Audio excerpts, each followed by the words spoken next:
Hey, brand builder, Rory Vaden here. Thank you so much for taking the time to check out this interview. As always, it's our honor to provide it to you for free.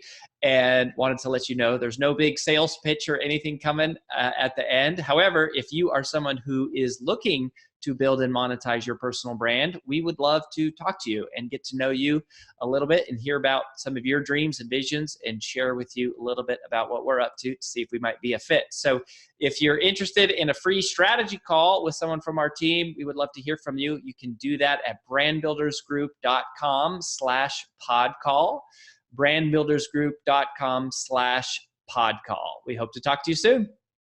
Hey, everybody, and welcome to another episode on the Influential Personal Brand. Today is super, super special because I get to interview one of my very closest, dearest, best friends, Denise Villa. I know Rory's like, it's Villa, not Dorsey. But Jason Dorsey and Denise are two of mine and Rory's closest, most dearest friends. Fate brought us together on a very unexpected True Value event almost 10 years ago now, which is impossible. They are just some of our most amazing friends. They're also some of the smartest human beings on the planet. And truly, Denise is the smarter of the two. Jason happens to be more public facing. But let me tell you just a little bit about Denise. And I'm not going to read her professional bio. I'm going to give you my personal bio on Denise. And I'm just going to tell you guys why you need to listen. If you are listening to this and you're trying to decide if you should make the leap from what you're doing to what you feel like God called you to do, you should listen to this episode. If you are a working mom, if you are trying to balance entrepreneurship, being a CEO, being an executive, being a leader, just being in the friggin' workforce, while also trying to balance being a mom and manage your family, you should listen to this. If you're trying to juggle multiple jobs all at once, Denise is the CEO of the Center for Generational Kinetics. She is still sitting as COO at a very amazing biomed company. She also runs a real estate development and investment group. Urban Gravity is one of the fastest growing real estate developers in Austin, Texas. She is also an author of Zconomy. It's like the list goes on and on. So it's like, I often go, do you sleep? Like, do you like what? She's also a marathon runner. It's like, I'm pretty sure I'm like way below standards when it comes to Denise and all of her accomplishments. But it's like, you should listen. I'm going, man, like, what are the peaks and valleys of managing all the things? Because although they're rewarding, they're hard. Like, let's get real. They're really hard. Also, if you work with your spouse, or you're considering working with your spouse, you should listen to this episode. If you want to write a book, or you want to go out and speak, or think about this, not only working with your spouse, do you also want to write a book with your spouse? Like, these are all the things that are Denise Villa Dorsey, that you should stick around and listen to. And that is just really scratching, really, truly, like barely scratching the surface of all things Denise. And I would say, most importantly of all, I'm so excited for this interview. One, she didn't want to do it. She was super reluctant because she's super humble and doesn't often put herself in the spotlight. And so I'm genuinely excited to help the entire world get to know your brilliance. And you're so steady, like you're so consistent and calm. And sometimes I sit at the dinner table with you and Jason and Rory, and Jason is so animated, and him and Rory are over there scheming their ideas. And I'm like, y'all are like honest people. Like, what are you talking about? And you're so patient and calm and supportive. And I'm like, dear God, give me some of that. Like, I love that so much about you. I really admire you in so many ways. So thank you for being on our podcast today. Oh, AJ, you're so sweet. I think the podcast is over. I'm going to take all these beautiful things you just said and I'm done. They're all true. And I'm excited to be here with you. And thank you for having me, really. Oh, I'm just so excited. And I'm so excited to get to hear the parts of you and your message and these these interesting parts of your life and your career that don't get to come up in normal conversations, where when we're with our kids, or when our husbands, or we don't have extended amounts of time together. For you guys listening, I live in Nashville, Tennessee, as you may know, but Denise lives in Austin, so our times are like far and few between. And so when there's so much to catch up on, like so many of these questions, I'm like, oh my gosh, I don't know the answers to these. I'm so excited to see what you're going to say. But okay, so we're going to start here of helping our audience get to know a little bit about you. And I think a part of your backstory is really unique and really important to the people who listen to our podcast, because as I mentioned this to you, it's like much of our audience are trying to make the decision of, do I stay where I am, or do I go and do something different? Right. And there's nothing wrong with where I am, but at the end of the day, I just feel like something's missing. Right. Sure. There's like a part of me that's like, could I really do it? Or is there something bigger for me? It's like, is this what God really intended for my life? And I think you're one of those unique people in our life that it's like, you made a really dramatic shift in your professional life, because you were already so successful as a teacher, and then a principal, and in the world of education and academia. And that's a no joke job, a super underappreciated, underpaid job, by the way. But you made a major decision of going, I'm going to leave like what I went to school for, what I thought I was going to do my whole life, what you've been doing, what you've been very successful at doing, to go out and go, I'm going to jump this ship, and I'm going to join the crazy people in the world of entrepreneurship. And what I would love for the audience to hear is like, what's a little bit of your backstory of, like, where were you? What made you want to make that kind of jump? And ultimately, why did you do it? Yeah, no, that's a great question. And I've pondered that a lot. I wish I had like a straight answer and it was exactly at this point. But I think a lot of things happened. And when I reflect back on it, I wouldn't have traded any of the experiences for it, but it was kind of the catalyst to move forward. So at the time, I was a principal at a high school in Texas, 2,200 students, so very big, over 200 faculty. And things were going, full on crazy times, like just, the amount of hours you put in, they need you. All those kids need you, and it was my job to do that for everybody. And I loved it. It was fulfilling. It was really a great place to be. I was also doing my PhD at night. So I was finishing my dissertation. I'd also just finished and completed a year of an internship for superintendency. So that was kind of my pathway. And I was on this pathway. I knew where I was going. And my husband, who's been an entrepreneur since he was 18, never known anything else, and was also traveling at that time, probably 220 days out of the year.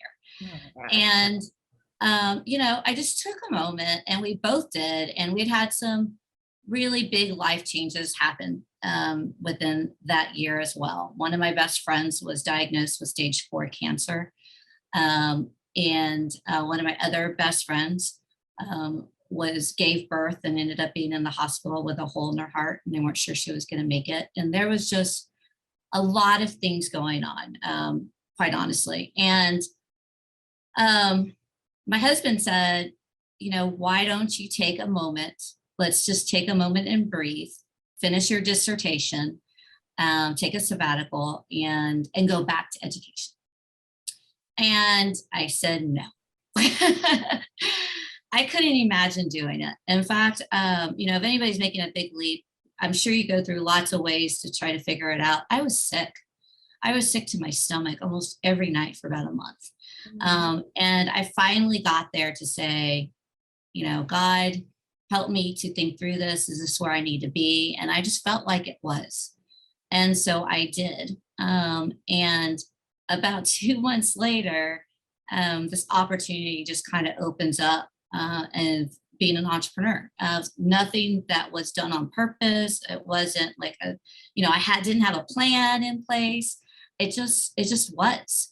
And basically, once that opportunity happened, I just jumped both feet in and did it. And I love education. I love the kids. I love the parents, schools, everything about it. But now that I've been an entrepreneur now for 15 years, I think going on 17, there's no other better place in the world for me. I just enjoy it so much. And I still help people. I just help in a different way. And I think that's why I enjoy it so much. I love that. And it's interesting. Like, this is like the third conversation I've had in a really short time period where I have talked to someone who had some sort of life event that occurred in one of these pivotal decisions that they've made. I've had those, and I was just talking to someone earlier today about that she left a very high paying corporate software job of, what happened is her mom was diagnosed with cancer, and she goes, man, is this how I want to spend my days? Is this what I want to be doing? And like, to hear you about a friend, and then the daughter of another friend. And I know that these life events cause us to wake up, right? Like that's so evident. So many of us. What I'm curious is just to hear your genuine opinion and your perspective of, why does it take that sort of thing to actually cause us to do what we want? Like, what is it about us as humans, right? That's like, I'll stay on this path, even though I know there might be something more for me, until we realize life is short, and it's a lot shorter than I used to think yesterday, because today I have news I didn't have yesterday. I'm so curious, like, what is it that... I can't speak for everyone, but I think for me, I'm very goal oriented. Mm. So, I mean, I'm so goal oriented, and my husband does this too. People think we're crazy about this point, but in my bathroom, I have a glass board, not a whiteboard, a glass board, and it has all of our goals for the year, so that we can see them every morning when we're taking a shower. When I'm taking a shower, they're just like right in front of me. There's no reason not to pass them up. So I think for me, it's very goal oriented. I set these goals. I want to be a principal by this age. I want to be a superintendent by this age. I want to do X by this age. And then life just continues happening. And then all of a sudden, you're given a moment of pause because of some life extraordinary event. That just, for me, just put everything else aside. And gives you pause and thought and how and what do I want to do? I mean, I spent the last days of my friend's life with her, and I could not have done that as a teacher or as a principal. It just wouldn't have allowed me to. So I wouldn't change that transition for anything. I mean, it was meant to be, but I do think that people just go on this journey, and it's just so fast and furious, that we don't take the time to stop for a second. And then we get the time and we think, is this where we're supposed to be? I mean, much like COVID. Yeah. COVID paused the world.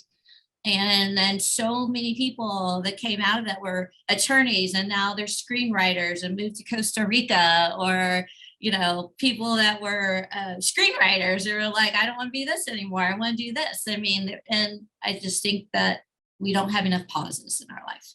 Oh, I love that. I've shared this quote a few times now, but I was reading an article that just like flashed across my screen one day, and it was from Ariana Huffington. And she said, people have been calling this the Great Resignation, but I don't think that's what it is. I don't think we have a great resignation. I think what we're experiencing is the great reevaluation. Yeah. Of what do we want to do, and how do we want to do it, and what's fulfillment, and what's worth it, and is money really the answer to all the things? And many of us discovered, no, it's not. Yeah, exactly. No, it's not. And I think that's a huge part of it. It's like these life events cause us to reevaluate what we thought was important.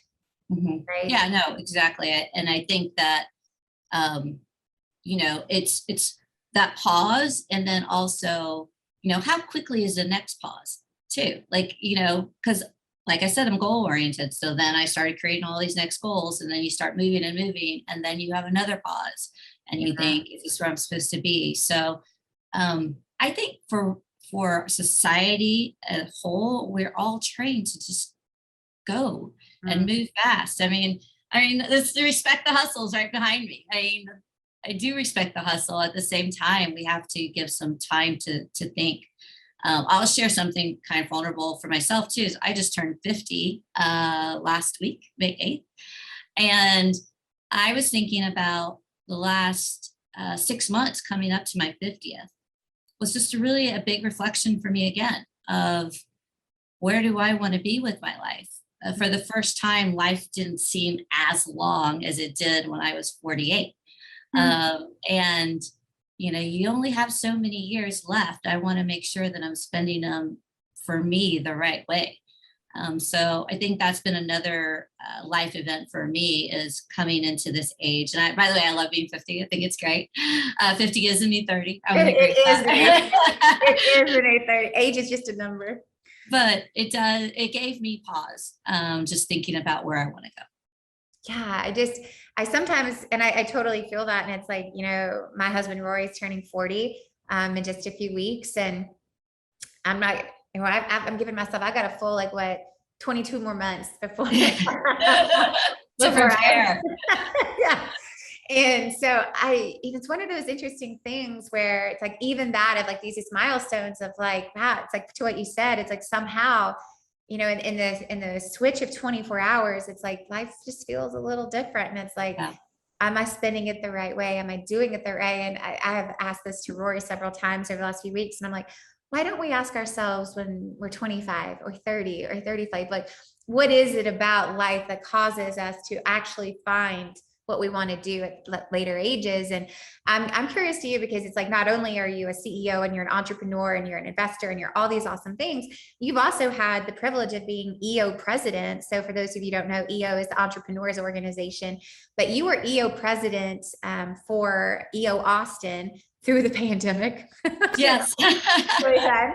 So you have an enormous entrepreneurial community. And one of the things that I think would be really interesting for our audience, because it's like what I tell people all the time, it's like a personal brand should be treated like a business because it is one. It is one, right? Really cool. It's your reputation. It's what people think of when they think of you. And regardless of what that looks like, whether you are an executive or an employee or a salesperson, or you go out on your own as a solo entrepreneur, or you build a company, it doesn't matter, anywhere in between, there are components of entrepreneurship that are present in everything that we do. And so what I would love to hear from you for our audience is, what do you think are the necessary skills, and those could be mental, emotional, or tactical skills, that it requires for someone to make it as an entrepreneur? Oh, that's a great question. So patience, I think, is one. I have a lot of patience. Some entrepreneurs would disagree. They would say patience is not a great one. And I would disagree with them back. There is so much patience needed in becoming an entrepreneur. It's not overnight successes. All the overnight successes, majority of them were never overnight. If you think 10 years is overnight, that's overnight success. Nobody ever talks about the 10 years before the overnight success.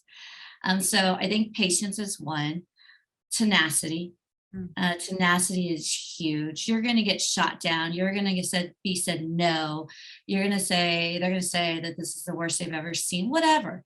But if you truly believe in what you're doing, then you'll keep going. You definitely just keep going. So tenacity would be another one.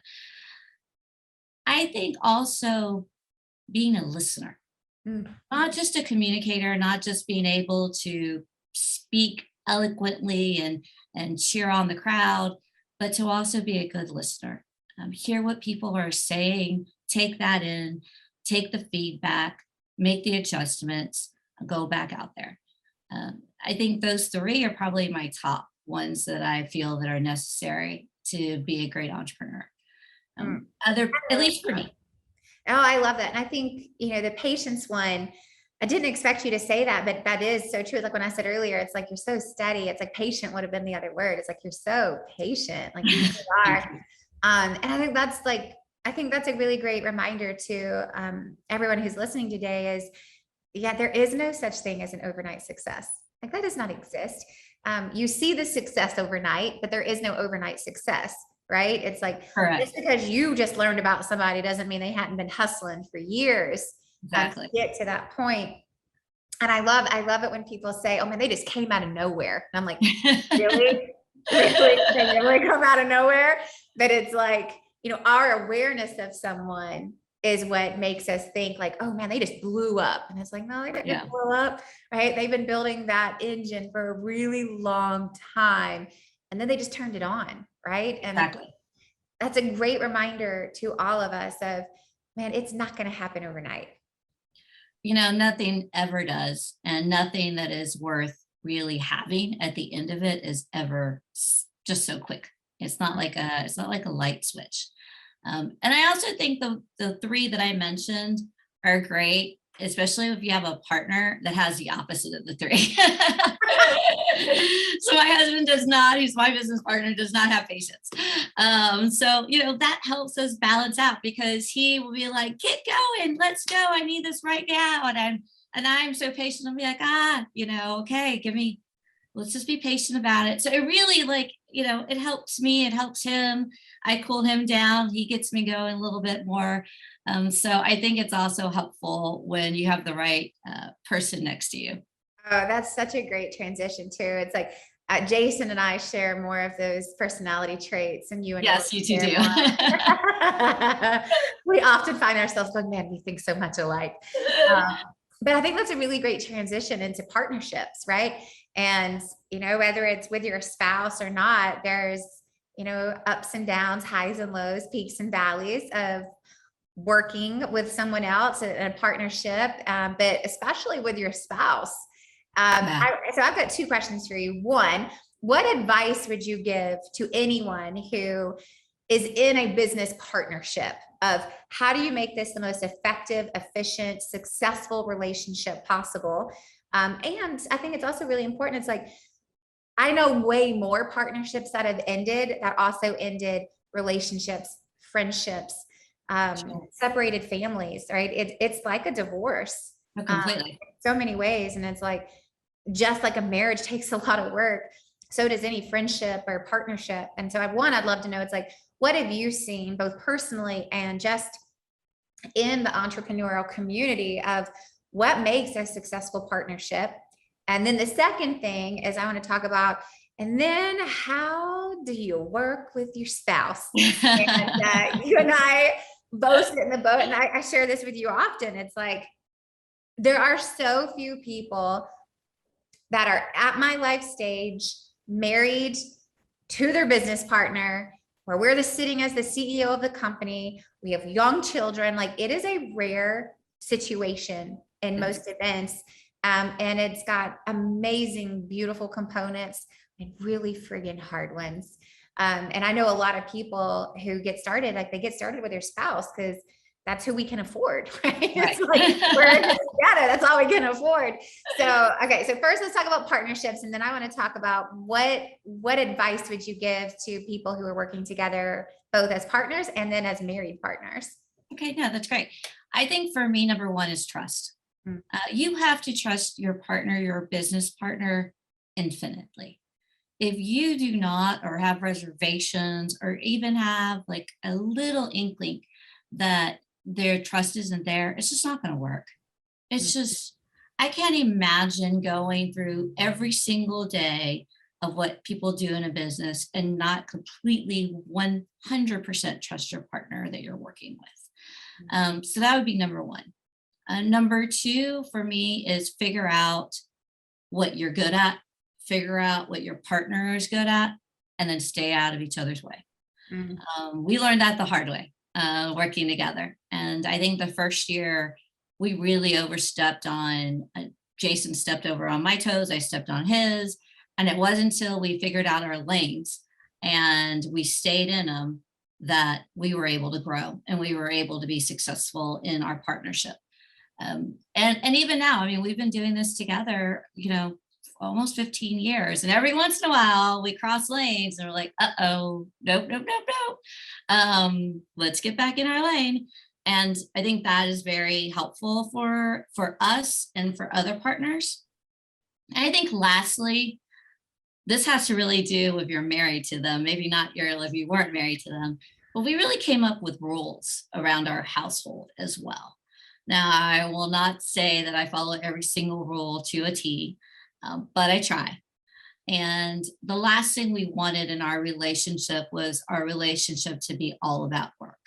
It's so easy to all of a sudden, all the conversations you're having are about work or about your kids.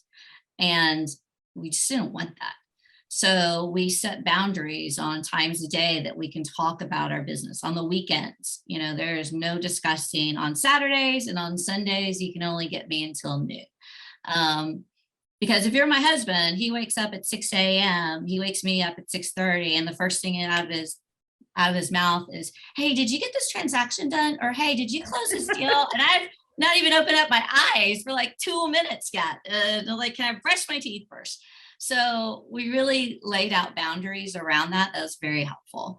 And then, finding people like you and Rory. I mean, you guys are amazing, but finding other like people that you can have the conversations with and talk to people. It's a rarity of what you and I do with our husbands, and to have that back and forth with somebody to share it with is phenomenal. And that's very helpful. Yeah, I think, you said two things in there that I just want to like pull out, because I think these are so significant. Is one of them is around the trust factor. It's like, you've got to give your partner, and you could say your partner is anywhere from a vendor to a contractor to an employee. It's like, I think this transcends just a business partnership, but you've got to trust and give them the benefit of the doubt, even when you're not sure. And so my question to you in this is, how do you build trust in business? Oh, that's a good one. So I'm all in or I'm all out. In business, if I've decided that you're my partner, whatever that is, my salesperson, you're a partner in our business, you're a vendor, anybody that we've touched, I'm 100% in. You're on our team, I completely 100% trust. However, if that trust is broken, it is really hard for me to repair it. And that's just me, myself. I'm 100% in, give you everything. But if you break it, I'm out. And I tell people that up front. I'm very open and honest with that with anybody that I work with. Like, you have everything, but you destroy it and I walk away. Like, I just not worth my time, nor I want to work on it to get it back. I just don't. So I'm just writing this down, because that's like, so what I hear you saying and what I'm writing down is that it's like, you have to make a choice to be all in. Yeah. Right. It's not like, it just happens, right? It's like, no, I'm choosing to be all in, and I'm choosing that you're my partner. I'm choosing to trust you. Exactly. No reservations, because if there's any reservations, then there's no reason for us to even be partners in anything. Okay. So that is so I guess one of the things that I'm hearing too, because this has actually been a really recent conversation in our household and our business, is Rory's always telling me, babe, you've got to give me the benefit of the doubt. You've got to give me the benefit of the doubt. And it's like, I want to, but he goes, there are no buts. Whether you do or you don't. And one of the things that I have to remind myself of is that is a choice, right? I'm choosing to go, this is whatever it is that you're doing. This is for the good of our family and our business. And it's a chosen perspective shift. And that's a bit of what I'm hearing in you too, of going, no, it's like, I'm all in or I'm all out. And it's kind of like what they say in the courts, like, you're innocent until proven guilty. It's like, I'm going to trust you until you show me there's a reason not to trust you. Right. Exactly. And for people listening, I'm a lot like Rory, so it doesn't, we share a lot of the same characteristics. So I'm not surprised. I would not say patience is one of my greatest virtues. No, I wouldn't say that either. I have other gifts. But it's like, but it is, I think that's like so important. It's like in any relationship, is you've got to make the choice to see the benefit of it. I have to make the choice to trust you, because if not, then everything is filled with doubt. Yeah. And then you're going behind their I wouldn't say their backs, but you're going behind and trying to double check the work. Did this get done? Did that get done? Did, everything, and it's just, people make mistakes. Everybody makes mistakes. We're all human. And there's a difference between like, oh, I messed up, that's a mistake. And there's a difference between a total mistrust of something that you did. Okay. Like that, to me, those are very different. Okay. I'm No, I love forgiving when that. it's an error. I'm not forgiving when you deliberately, Right. treated me to not trust me. Yeah. Same thing with like your kids, right? It's like, Yeah. it's I have so much of leadership of business is parallel to parenting. Being a parent has been the best leadership training on the planet. Like, if you it's like trying to get these two little humans to do something that I want them to do, and there's no incentive, there's no money, there's no like, like it's like, oh man, okay, I've got to really get my negotiation skills to work with these two humans. But I think that's like so true. It's like, but it's all in a choice of like, I'm choosing to say, Jasper, I know that you wouldn't intentionally do such a thing, but that's a choice, because the other half of me is going, you little rat. I know, and it's like, that's such a choice. And it happens in business all the time, right? It's Sure. so easy to fill our mind with, well, I mean, they're just doing this because, it's easier for them, or I'm the one stuck doing all the really hard work. They're out there getting to do what they love and what they're passionate about. And then I get stuck with everything they don't want. Yeah, exactly. That's really good. The second thing I want to highlight is you talked about these rules. So can you give us an example of like, what's a rule that you guys have in your house to protect, your personal relationship so the business doesn't take over?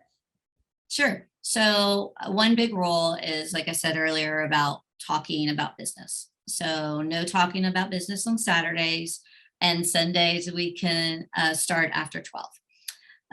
And so I will say, Jason could talk about business 24/7. So, sometimes at 11:40, he'll be like on a Sunday, hey, I have 10 more minutes, and then we can start talking about this. So that's one thing. Another thing is date nights. Date nights, we go out, we make specific rules that we are not talking about business at all during this date. And it's so easy for it to come up. I mean, you think about just even a typical work day and you're out with your spouse, how was your day? Well, I did this at work, I did that work. So to take that completely out of the equation, I mean, it is a little tough. But, and so does Jason, we're both on the same page about this. We just refuse to let it dictate our life to each other, because there's more after this, and we know that. And we want to continue that journey together forever. And so how do we create kind of this foundational work, even though we've been married 16 years, to continue that so that we have those places to grow later? So what are you going to talk about? If you don't talk about Raya, your daughter, and if you don't talk about work, what are you guys talking about? Well, we talk about things we want to do, where we want to go, places that maybe we want to live. We talk about, our families, our parents. Maybe my husband travels quite a bit still now. And so there's a lot of things in a week that transpire that I never get to even tell him about. I told him today, hey, I'm doing a podcast with AJ. And he's like, you're what? So, there's just like a lot of things that you have that you never get to share. And so we talk about things like that. And then we talk about, I'm part of an entrepreneur, organization here in town. I have a lot of entrepreneur friends and things that are going on in their worlds, and I want to hear about his friends. And so that's the timing that we use to celebrate those kind of experiences. Yeah, and I ask because of genuine, curiosity for my own marriage, but also because I think that's really good for all of us to go. This is like one of the big mantras that's in my life right now, is that I want people to care much more about who I am than what I do. I don't want to be defined by my work, because that's how I defined my own worth for a really long time. And I'm in recovery from finding all of my worth in my work. And what I have found is, like, in all general natural situations, it doesn't matter if it's with my husband or at a networking meeting or at my EO group or with a group of friends, like somehow it always transitions to, well, tell me more about what you do. And I'm like, it's so hard to like pull out of that world and go, No, I actually just want to talk about, I don't know, The something best book you just read or something. that is like, but it's like, it's amazing. And I don't know if it's this way all around the world, but I know that it's like this in the United States. It's, hi, here's my name. And the next question is, so what do you do? And it's ingrained in this component of our lives, and it folds over into work is the majority of what our life is about. And so I was so genuinely curious of not just for our own spouses, but for each of us out there, of like, the thing that I love about personal branding and reputation is that it's at the heart of who you are, and who you are has nothing to do with what you do. It's a piece of you. It is not who you are. And finding things to talk about that allow people to get to know more of who you are, I think is a kind of a novel idea, believe it or not. I also think that people have to be open to the discussion, right? I mean, in the United States, and I'll say this just in the United States, you and I both travel a lot outside of the United States. But here, so many of the conversations when you meet someone are so superficial, and they don't go deep. And what I have found, you know, as being part of the EO community for the last 10 years, I mean, they really trained on like specific questions and to get deep and come vulnerable. And if you're not going to be that person, then we don't need you in our community. And I've taken that kind of thinking onto people I just meet anywhere. And it's very uncomfortable, I will say, because I get deep really fast. But if you're not going to have a meaningful conversation with me, well, you know, there's 100 emails I could probably answer. And I really want to spend the time with you and get to know you and learn, how did you become you? And I'd rather have that conversation than answer the 100 emails, for sure. Oh man, I'm going to write this down. How did you become you? Not what do you do, but how did you become you? I'm always writing down, what are good questions that I can ask that are not, so what do you do? Or tell me about your work, or like, that's a really good one. So do you ask that to people? I do ask that. What is, I'm imagining. Well, the first glance, you know, especially if they're outside kind of the entrepreneur world, not heard about these things, they look at me going, excuse me? What? And so then it's really probing, like, how did you become you? Where did you grow up? I love this question. Do you have, like, you know, and just kind of going down the journey. And then you see the person getting more comfortable. Because at the end of the day, people like talking about themselves. They really do.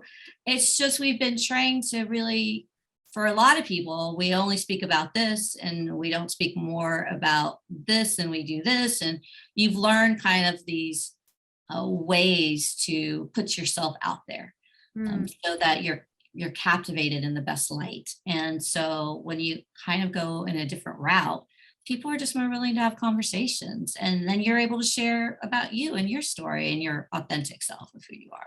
Oh, I love that so much. Anything that helps me create stories around tell me who you are, not about what you do, is like a big thing in my life right now. I was at it was a charity event thing, and I was standing outside, standing in line to get a glass of wine.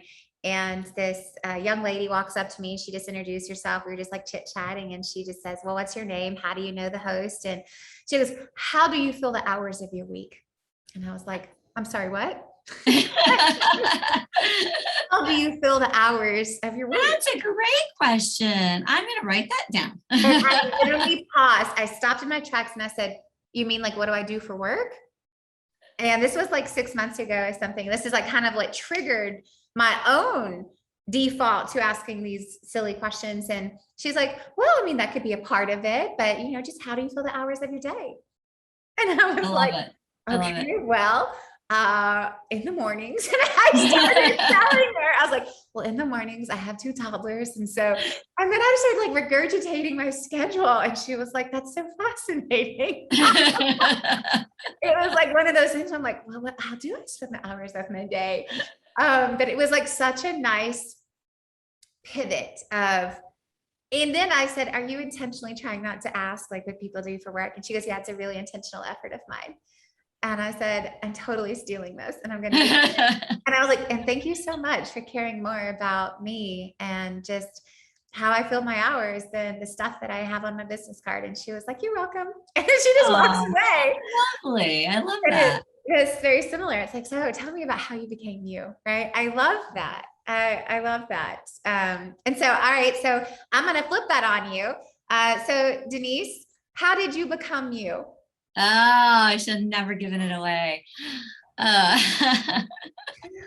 Um, I think our life is full with, we talked about it, ups and downs, right? Valleys. I'd say I became me, starting with a very strong-minded, beautiful, kind mom. I was very fortunate to have her in my life and to have her in my life.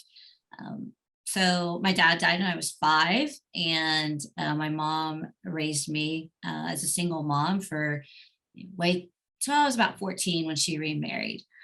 Luckily for me, though, I have 52 first cousins and 32 aunts and uncles, so I always had family around. And I think, they helped me become who I was.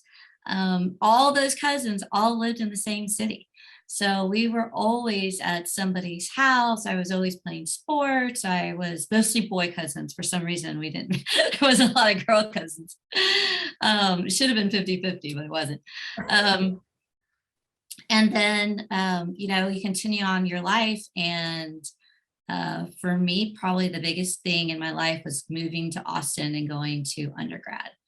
And hopefully my mom will never hear this podcast because I think it was probably one of the only lies that I've ever really told her, which at that time in my life, I really needed to get away. It was time for me to fly the coop, and she really wanted me to stay. And I graduated from high school, a top 10% of my class, and I'm a first generation college graduate. My family didn't know really how to make the transition for me to go to college. And I said that UT Austin was the only college that accepted me. And I wasn't accepted anywhere else. And mind you, I did pay my own way. So this wasn't a financial burden on my family, but I needed to go. And I left. And that was probably a huge pivotal moment. So I went from this little pond of an all-girls Catholic high school to all of a sudden 50,000 students at UT.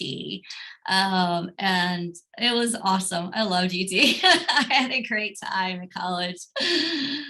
Barely passed, but I got through it. That's awesome. And then I kept growing. I found my passion for teaching there, and really fell in love with it. I really felt that was the right place to be. And I would not have found that without 2 things. One, my mom, who gave me permission to look outside of making money and to really find something that I was good at. And then secondly was an offsite internship I had to do at the School for the Blind and Visually Impaired. And the 2 together, and the young boy that I was working with at the school, paved my way for the next 14 years. And then, there was lots of movement. And I think years later, about 8 years after teaching, 6 to 8 years, I decided that I wanted to go in and get my master's and then my PhD in education. And I think for me, that was also a big pivotal point. I think I realized that I could do something even more than just, for me, it was helping my classroom. Then it was even more if I could help a school. Then it was even more I could help a district. And so I really wanted to expand that. So I think that's really, and then from there I became an entrepreneur. And then that was crazy. I mean, our journey has been fascinating at our companies. I've worked with the largest brands in the United States. We've been truly blessed in so many ways. And I think all of those things made me me. I love that. And I think, this whole thing is like building an influential personal brand. And I think the best way you can build influence is you just get to know someone. That's the best way to have influence. It's, if I don't know you, you have very little influence over my decisions day to day. But if I know you and I like you and I trust you, you have great influence over my daily decisions and behaviors. And I love that. And I think if we all need to be a little bit more focused on how did you become who you are, not tell me about how you did all these things you did, right? And it's like, and I still like, there's still a huge part of teaching in you, right? And for those of you listening, you know that about a year ago, we talk about this all the time. We launched our, national research study, the trends in personal branding. It's Denise's company, her and her husband's company that fielded this research for us. And it's like today, it's like you run a team of researchers, right? It's like there's still that education component that has stayed with you even through your entrepreneurial journey. It's like you are a research firm, right? It's like you're doing research for books and you're doing research for these huge brands, but there's a seriously academic part of what you do that has made you so successful. Completely. And thank you. I appreciate that. Yeah, teaching is embedded in me. I love it. Sometimes I come off just as a teacher. My husband always gets mad at me. He's like, don't use your teacher voice on me. And I don't mean to, but I love getting educated. And so kind of my love language is to serve others in that same way. So I really enjoy being part of those educational moments with our team and training, our talent development programs that we do, even like our talent acquisition and just teaching about the jobs. It's fascinating. And I get so much inspiration by seeing somebody's face just light up. I mean, I remember when I was younger, I started teaching when I was 22, and I remember thinking how that would never go away for me. And, now I'm 50 and it still has never gone away for me. It's almost amazing. Coupled with, and I will share this, coupled with now many of the students who I was in education, like I said, for 14 years, just about, so thousands of students that I've interacted with. And I get every once in a while somebody who pops up, who comes up to me and says, "Are you Miss Villa?" And I say yes, and they say something that just makes me smile. Like, I remember when you said this joke, and I've always kept it with me. Or I've had a couple of people say, "I became a science teacher because of you." Those moments in time, they're true blessings. You think, no, I'm not Miss Villa, I'm Dr. Villa. That's who I am. I love that. I think that's so awesome. And I know I've just got one last thing I want to bring up. And I know that we're rounding out our time together, but you recently went on a pretty big research endeavor with writing your first book. Yes. And so Zconomy is all around, Gen Z and the rise of this new generation, right? Finally, the heat is off us millennials. And put the heat on this new emerging generation. And a huge part of that is you did that in partnership with your business partner and your husband, which I'm sure was no easy feat. But you guys did massive amounts of research to put out this book. And so just give us a high level of why do it on Gen Z?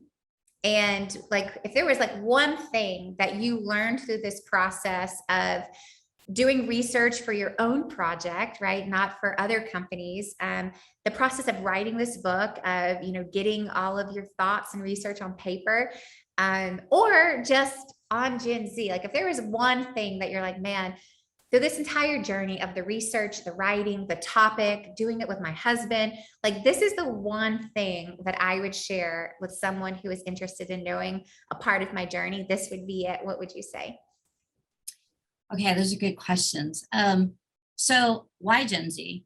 So our company is really founded on separating generational myth from truth. So that's the core. And it was founded because we were finding out that CEOs were using data and the data wasn't matching what they were saying. So that's kind of how our company really started is, well, if they're taking this data and it's not matching what they're saying, there's a teaching element missing. They're not understanding the data for some reason or another, or the data is not being read in a way that shows the information correctly. So let's just make our own research company that one shares the data correctly and shares a story that goes with it. So Gen Z is kind of that new generation. There were so many myths that came up with millennials, and you guys did get a lot of heat. Not by us, but a lot of it. And so, of course, when Gen Z started coming up, that was a great way to bring out what we were seeing with this generation. And we have been following them for probably a good 7 years now. And what I love about this generation from the very beginning was really their money sense, which was huge. Never saw it in any other generation except the baby boomers. And so that has been a huge part of them, and their hard work and diligence, which once again was being portrayed in their earlier lives. And I think we're seeing it again still into adulthood. So those are two of my favorite aspects about Gen Z. I'd say the learning part of writing a book with your spouse. So this was 2 years of a labor of love. And I will say labor of love. It was a long time. And not only was it a long time, our writing styles are completely different. I have come up through an academic work, body of literature, writing as you're being published for different peer reviews. It's a very different writing style than my husband, who is a published author multiple times over, but has a very different voice. And merging those two together, oh my goodness gracious, that was probably the hardest things that we did. But at the end of the day, it worked. It took a lot of giving on my part and a lot of giving on his part. And there was many things, if you get the book, and you'll notice, oh, Denise definitely wrote this, because I channel data a little bit differently. But what my husband does so well is he makes the everyday user read it and understand it instantly. And so we really had to practice merging those two voices. And so on top of doing the research, which took about a year to do, then putting that together and merging the two voices, it was definitely almost as hard as having a child. It's kind of like birthing a child of sorts. And I love the stories of anyone who has ever gone through the process of writing a book. Back like what we said, it's like nothing happens overnight. No. Neither does writing a book, y'all. It's like, and we have so many people who enter into this very fortunate community we've been able to help curate at Brand Builders Group, of going, all right, my goal is the next 12 months is to write a book, get it published. And I'm like, we're going to need to adjust those goals. It's like, do you already have the book? Because that's about the only way we're going to have this done in the next 12 months. But one of the things that I love about this is, Rory and I, our next book is going to be together. And so part of this is like, as you know, and many of you who listen to the podcast, we're quite different by the way we communicate, talk, see things. I'm very black and white. Everything is black or white to me. And Rory's very gray, right? He's like, well, there's the best part of this and the worst part of it. And I'm like, nope, just this or this. So it's like, I think there's a beautiful blending of how do you take the best parts of each person's perspective and mold them into something that's going to appeal to an even larger audience. And I love the way that you guys have been able to do that. And, we talk about research all the time. It is a constant theme ever since we did the research report on the national study for the trends in personal branding. I'm just such an advocate of like, that was what we said. We're doing this to put our flag in the ground, that we are the first company doing what we're doing and the way that we're doing it. And we're going to do this study on personal branding because we believe it's the future. We believe it's the future of marketing, but it's like, to have data like that really sets you apart in thought leadership. And it's like, you come from a really academic background. And for people who don't come from that, it's like, it's like incorporating real data points really do attract a different type of clientele and audience that's really powerful. Completely. And you have that backup to show you, nope, this is what it said. And it's statistically valid. And we've done confidence intervals and you can play up all the words, and it's valuable. And it also aligns with what you're doing. It makes you feel like I'm doing this right. Or man, I didn't know this. I actually have to change this because I've been saying this and look, the population doesn't agree with that. And so I think it's very helpful to give people some kind of one peace of mind and then two different strategies that maybe they just weren't aware. And we all have our for lack of a better word, box that we live in, and sometimes it becomes an echo chamber. So to look outside of that is makes us grow. I mean, at the end of the day, that's what it does. Yeah, you said something that just made me think about this. Is I'm as you are. It's like I think feedback is one of the gifts that I didn't always want.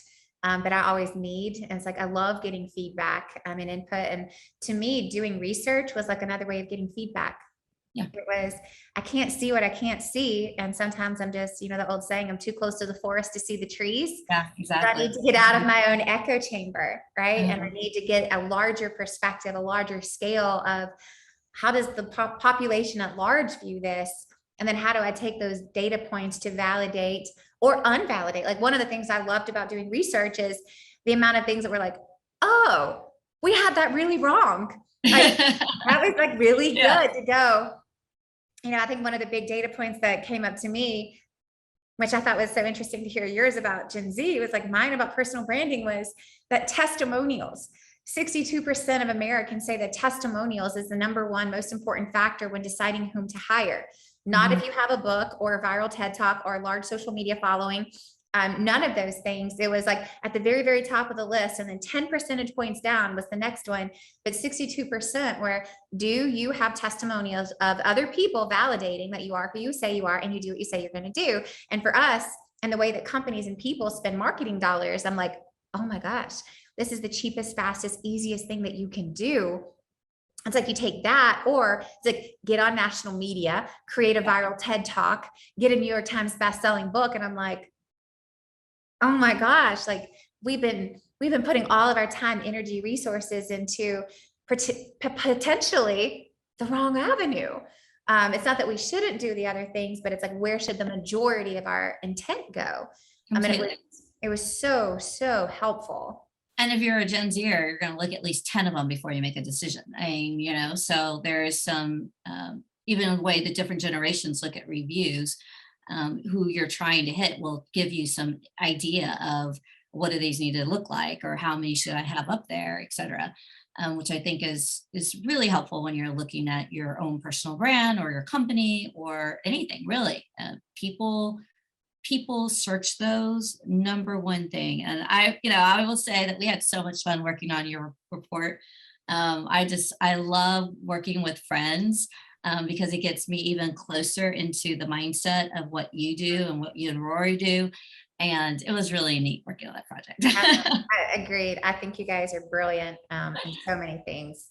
I love this. I could continue this conversation on and on and on. And I know that we are way past our time. That I love talking to you. I love what I've loved most about this conversation is truly learning how you became who you are.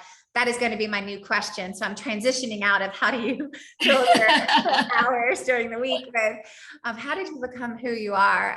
And for everyone listening, it's like, if you don't get anything other than the importance of helping people get to know you, not what you do, that is my big takeaway from this conversation. That's the heart of creating authentic leadership and being an entrepreneur that people actually want to follow. Denise, thank you so much for being on the show. Oh, thank you, AJ. It was a pleasure. And thank you for having me. I really appreciate it and talking me into doing it. Oh my gosh, this was so awesome. I love it. And for everyone listening, make sure you stay tuned for the recap episode. And we'll catch you next time on the Influential Personal Brand. See y'all.